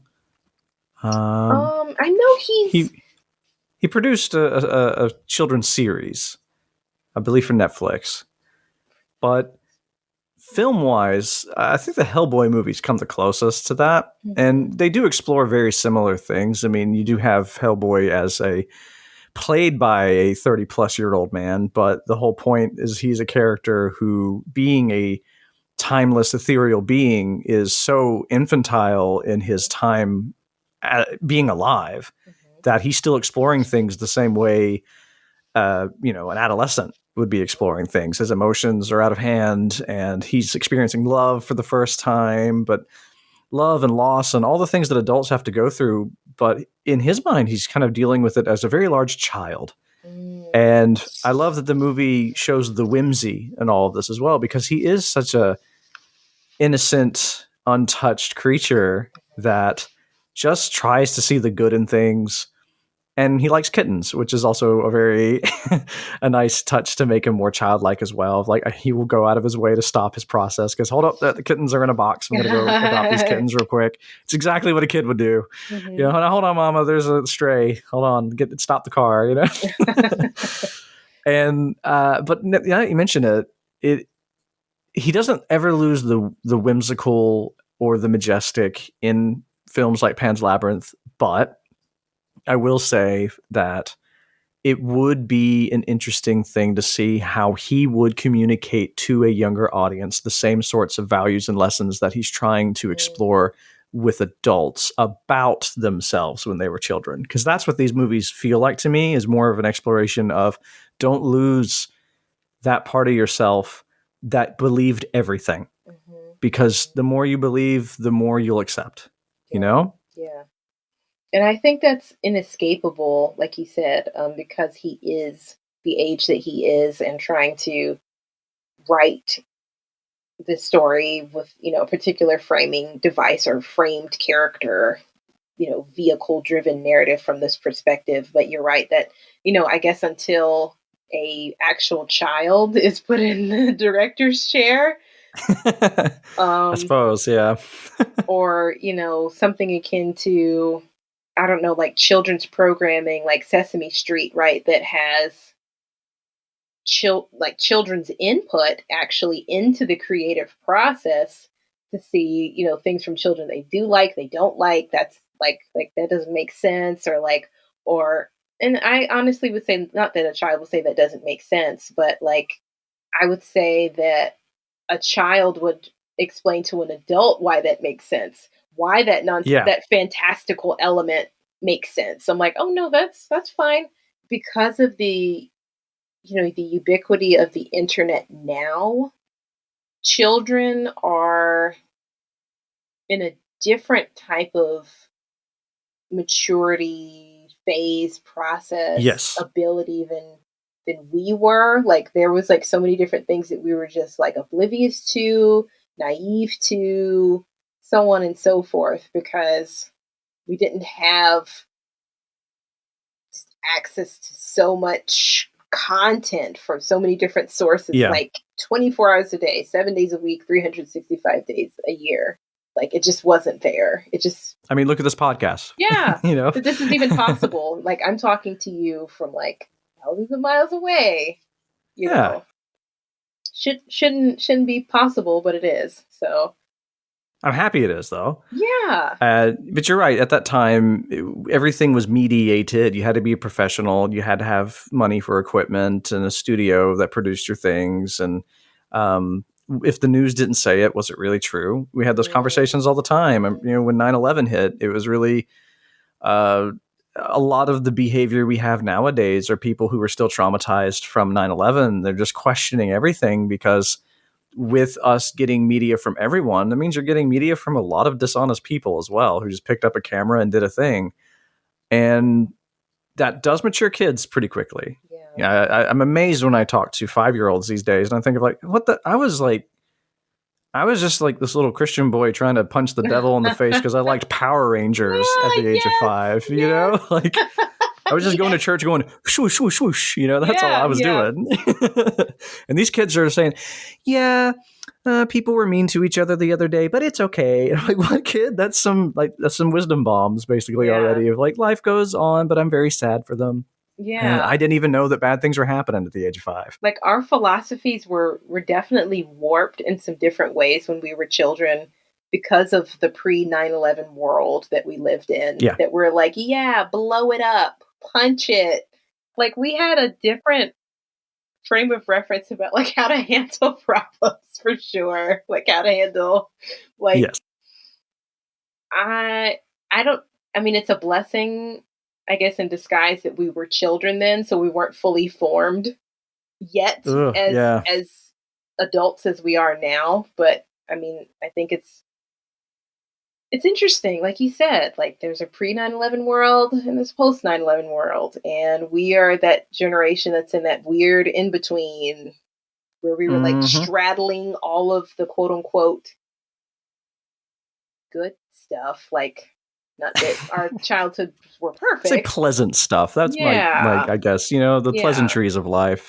Yeah. That we had that as reference versus this. Like thinking about the fact Devil's Backbone was in 2001. Pan's Labyrinth was 2006. It was about a week before it happened, he said. He said that the movie came out. He was over the moon. He was like, I did it. I made it. This is the one. This is the movie that's made me. Everybody understands me. I'm a badass. I'm so good. The plane hit. And he said, the world doesn't have any meaning anymore. That's what he said in the interview. He just, who cares? He really didn't care anymore that the movie was successful. He just, And that's what happened to a lot of us. So, we were also at an impressionable age where we thought, American dream, we're going to go out there and do what we can. And then we realized that there was a world around us and not everybody saw things the same way we did. Yeah. And it's amazing that, like he said, like one thing that hits differently in this film, The Devil's Backbone and Pan's Labyrinth are these films about children who see like the natural order of things that adults have set up is violent, is sexist, is transphobic, is homophobic, is like all of these different like violent things, and children are just like, no, that's not the world I want. That's not the world I want. Like, like we want nothing normative. Yeah. That like both of these, that the children in 2001 and children in 2006, and like probably any kind of child's media you're gonna find, they're like, no, I want to be friends with everyone. Like, no, I don't want to like punch anyone in the face. Like, I don't want to shoot anyone. I don't want to kill anyone. I don't want to harm anyone. Like, I just want to like go on adventures and like hang out with fun. You know what I mean? Or like hang out with the ghost friend. Like it's powerful to like come back to pieces of media like this and like be like, okay, that's right. Like I was a child once. Like, let me go back to that energy for a minute. You know what I mean? Let me go back to that mindset for an hour and 45 minutes. Yeah, it's quite refreshing too. I loved how you pinpointed like all the desires that you have as a child. And I think what it kind of boils down to, which yet again might actually hearken into that kind of that part of it that we can't really formulate. Like, what is it? I think one thing is that with children, at the core of everything that we want is we want to have meaningful relationships with things. We had pet rocks growing up. This is my rock. Yeah. And I guarantee you, I would get very emotional if somebody threw that rock and skipped it on water because that was my pet rock. I polished it. I chose it because of its color. And not just because, oh, this rock is nice. Like, if you ever did anything like that, that you had a particular shadow that you liked or a tree or whatever, it's because you contemplated and you connected with it. And friendships were the same. Although childhood friendships are very fickle, I do think for the time that they last, they're very strong and they're very real. Kids are just fickle and they get bored and they move on to something else. And it's painful when they break apart, but I don't think it means that you never had a connection to begin with. That's something that we learn. Adults are far more prone to that, though. They're far more prone to, oh no, our friendship had a reason. Yeah. You know? Yeah. Oh gosh, that's powerful. That's powerful stuff right there. And it's just something that I don't know, like even though these films have so much horror in them, like I mentioned, like maybe 30 minutes ago, 15 minutes ago, that there's just like this beautiful way that Del Toro just is able to just have this balance in his films that, like he said, with the horror, with the childhood elements, with children trying to push their light into like the darkest, corners, and even sometimes trying to save people along the way. Like in both films, it's interesting that before the children arrived, everyone's lives were like horrible, miserable, were, full of like less color in life. But in, The Devil's Backbone, when the children arrive, like just their presence, their energy, their youth, like perks everyone up, Yeah. and even like in Pan's Labyrinth,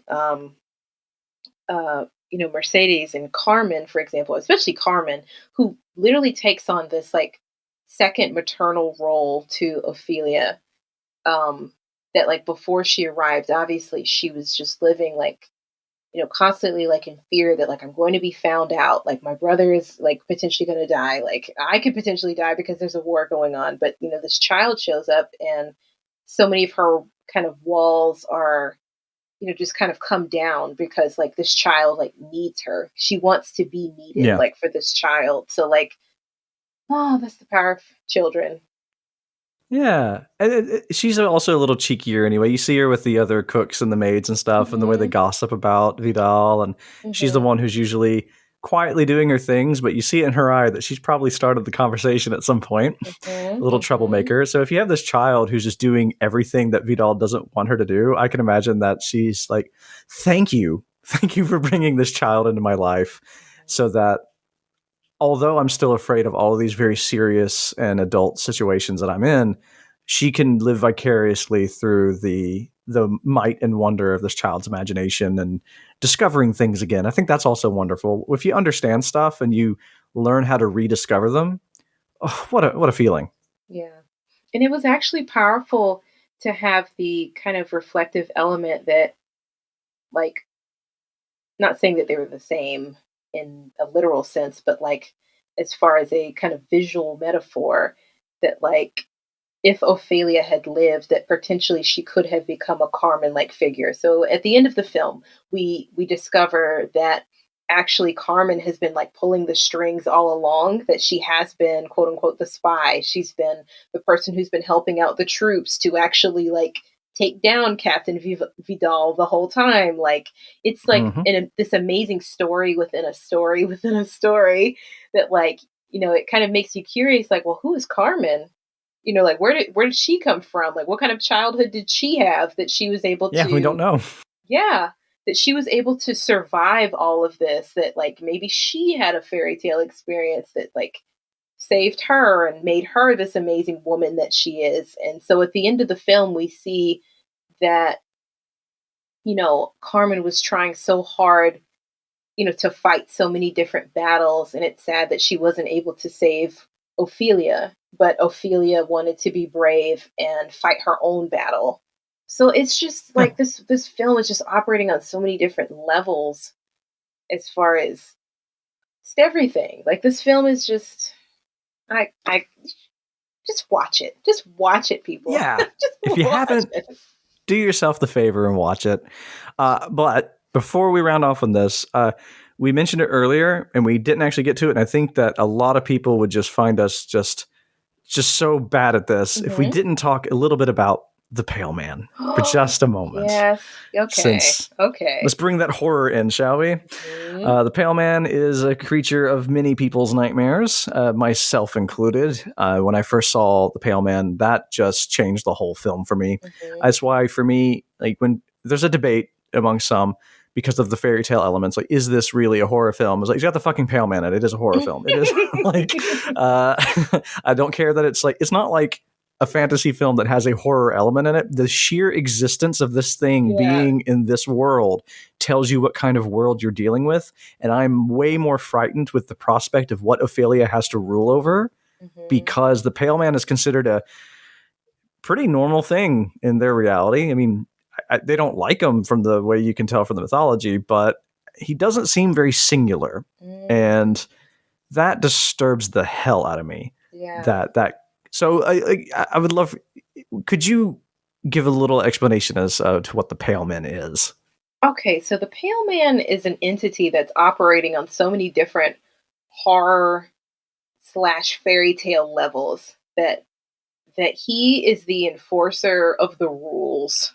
That if you break them, if you break said rules, you could just kiss your life goodbye. Like, the murals will tell you on the walls that, like, don't touch. It's speaking of childhood, it's like the panther in the desert in Aladdin, right? That, only touch the one object, touch nothing else, don't look at anything else, get the one object and leave. Like, oh, I didn't even think about that, but that is such a perfect comparison. Yes. Yeah, like that said XYZ item is not for you.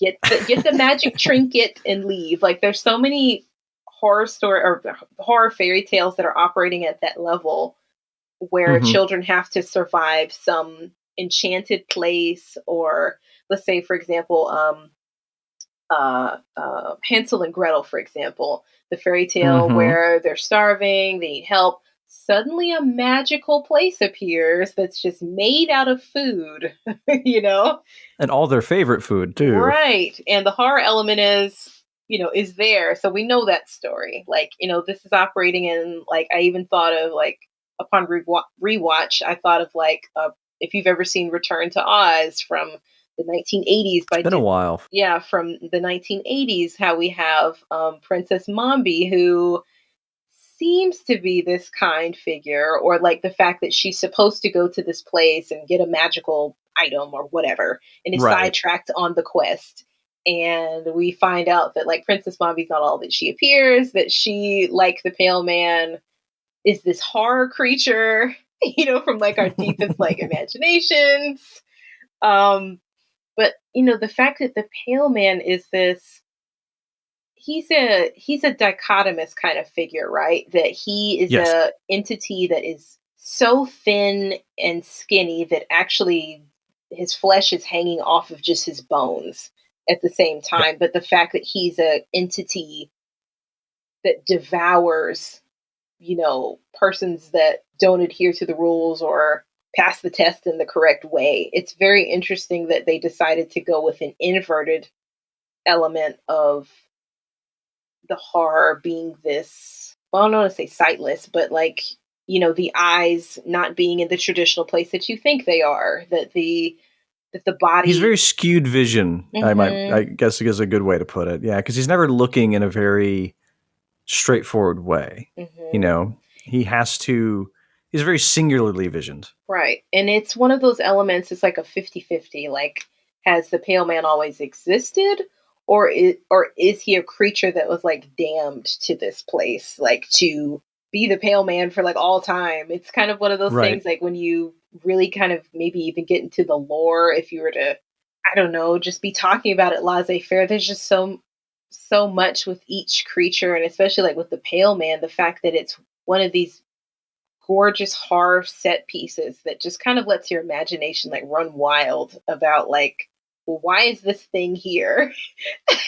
And there's no doors or anything either. He's just in this locked up, bricked up room. Yeah. That is the most gorgeous room you've ever seen. Yeah. Sitting there. The question of why is a very good question to ask. Yeah, and it makes you think, because she's able to go in and out of this place, that maybe it's a part of some place even bigger. That, like, obviously the Mm-hmm. fawn comes from a different world, that the pale man is in this other plane of reality and existence. So it just makes you think that there's this much larger fairy tale world that we're only getting like these little glimpses of.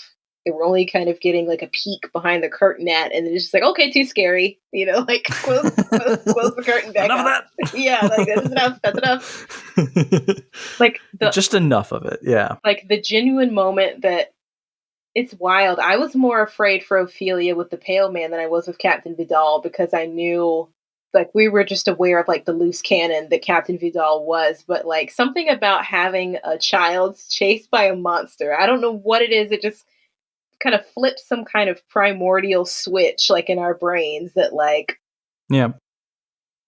they might not make it.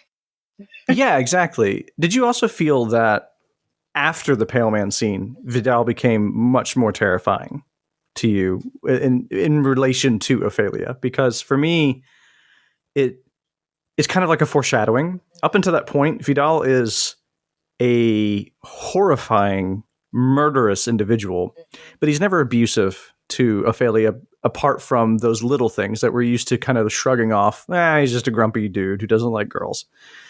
And he just ignores her, basically. But it is funny how throughout all of this, you see the depravity that he shows to other people. And we never once think, well, he's going to do this to this young girl. And then you see the Pale Man. And I think there's just something about how the Pale Man exists to devour children. And you see all the little boots that have been there for God knows how long, because they've rotted to the point of paper, basically. This leather is almost gone. And there's, for one, he preys on children, which makes it just so ghastly and awful. His whole appearance being all saggy and thin too. I mean, there's a lot of clear imagery that's being borrowed there, and some stereotypes thrown in to kind of trigger those kind of stranger danger warning responses that we might have.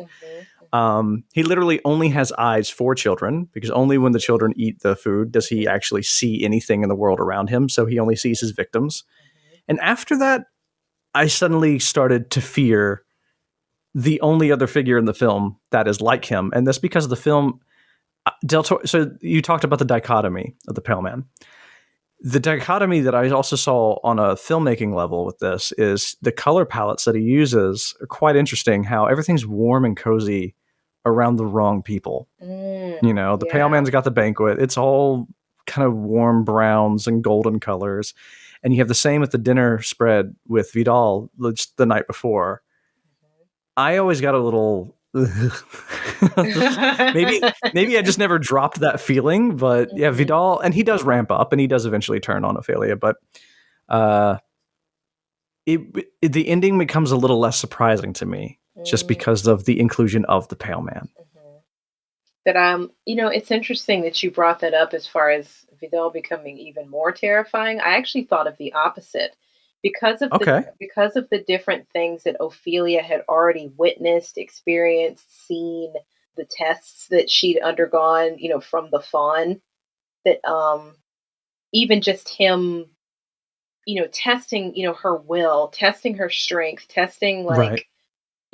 Is she willing to, how is she, like, what, even though like she's afraid, how is she going to tackle that fear? Like, how is she going to, either keep her head in like the midst of a frightening situation, or like that, to have that element be there. And like you said with the Pale Man, I think it actually like kind of capped off a moment where Ophelia realized that, like, wow, like, I survived that. Like, maybe I can do anything. Like, I survived. That's a good point. This horrific creature that was not going to stop until it killed me and ate me. So like, Captain Vidal, like, do your worst. Like, do your worst. Like, so like when she, did run off with her brother at film's end, and she was just like, no, I'm not going to, not only am I not going to give the baby to you, Captain Vidal, I'm not going to give the baby to the fawn either. The fact that she was just like over it. She's like, I'm more powerful than I thought I was. I'm stronger than I thought I was. Like, like it was just amazing to see her like come into her power. I hate also at the same time that it was through all of this like terrifying horror stuff, but like she's like, if I could survive all that, then you could like, whatevs. yeah, you can do your Yeah. worst. Like, it's fine. It's kind of it's funny that this I'm going to make this comparison, but it's kind of like her Labyrinth moment. It's the whole you have no power over me. She's like, you could kill me, but that doesn't change that I made my own decisions. Yeah. And I chose not to give you this baby. And, you know, Mercedes is one of those figures that teaches her that as well. Yeah. Constantly just reminding her, like, oh, when I was a little girl, I used to believe in things like fawns and stuff, but I grew up and I didn't believe anymore. But it was really nice, and just kind of reminded her, like, I kind of wish I did still believe in those things because I felt more brave at those times, and empowered her and tried to teach her to live in both worlds in the right way. And I think that, you know, Ophelia delivers by the end of this movie. Yeah. And it's very satisfying. Yeah, but she's, you know, not in her own way. She is a final girl. It's just amazing to see characters that from the start of the film to where they end up, you know, being the final girl or the last person to survive or, you know, whatever. To see them get to that point where they're just like, not even like death like scares me. So like, what do you have to like control me with or scare me with? It reminded me, like, you know, I love that you brought up the scene that you just brought up. It made me think of, like, you know, Nightmare on Elm Street, like when Nancy like finally turned to Freddy Krueger. It's just like, you're nothing. Like, he's like, you're nothing to me. Like, you're like, she literally just said, like, you're nothing. And, you know, seeing him just like dissolve into nothingness was just like so powerful. When she just turned around, she was going to keep running, and she's like, no, I don't have to run. You should run for me. I don't think so. I love that in film. But it's just like, you know, you should be running from me. It's a trope I adore. It does it really well as well. The literal deflation of the ego of Pennywise as they all just start making fun of how stupid he looks, and they just bully him into submission, basically. Yeah. Which, you know, that's what they always teach you as a kid too, is like, bully him back. You know, if you have a bully, and you don't understand what they mean by that, because we're just getting physical pain and feel bad, but we don't really understand that what they're really doing is preying on your insecurities and pointing them out, just like really hitting that nerve. And I mean, usually it's the smart kids that get picked on. If we had been told the right way, I'm pretty sure we would have turned right back around and figured it out pretty quickly how we could shut those bullies up. And I mean, I did it once or twice as a kid. You do, you know, you get a few scrapes and bruises along the way, but hey, Ophelia has the same situation. She stands right there and stares a bully down, and she does get a bullet for it, but she holds on to her integrity, and she, at the end of the day, she wins. He disappears. You know, he's flat out told, your child will not know your name, and that's it. He's dead. Whereas Ophelia will be remembered on both realms for her entire life. Well, entire life, she's, you know what I mean? Both realms for days to come. Ad infinitum. Yes. To infinity. This film is just operating on so many amazing levels, and it's just like you said, like, this film is just so timeless. This film just it's truly like one of those films I would put on my masterpiece list. Like, there aren't too many films that I would say I'm like, from beginning to end, this is a solid piece of work. Like, nothing wasted, no scenes that, you know, could been left on the cutting room floor. Like, beginning to end, middle, you know, side characters, other characters that we're introduced to work so well to just build this story and like give this world so much like life and meaning. And the fact that, you know, it came from the precursor of the Devil's Backbone, and the way he was able to carry so many of those elements over into this film is why I wanted to just highlight it as a double feature. Like what else can I say? Like, masterpiece. Totally agree with that. And I thank you for bringing up both of these movies together, because I do feel that spiritually they do show not just similar themes or beats, they are a great illustration of development and of just expansion, basically. One expands upon the other, but they also complement each other. It's a very symbiotic relationship between the two films. So thank you very much for bringing them up. We've gone a bit long now, so I could go on forever, really talking about sometimes you like when I talk about this movie, I could easily forget that I was doing a podcast and just have a wonderful conversation about it.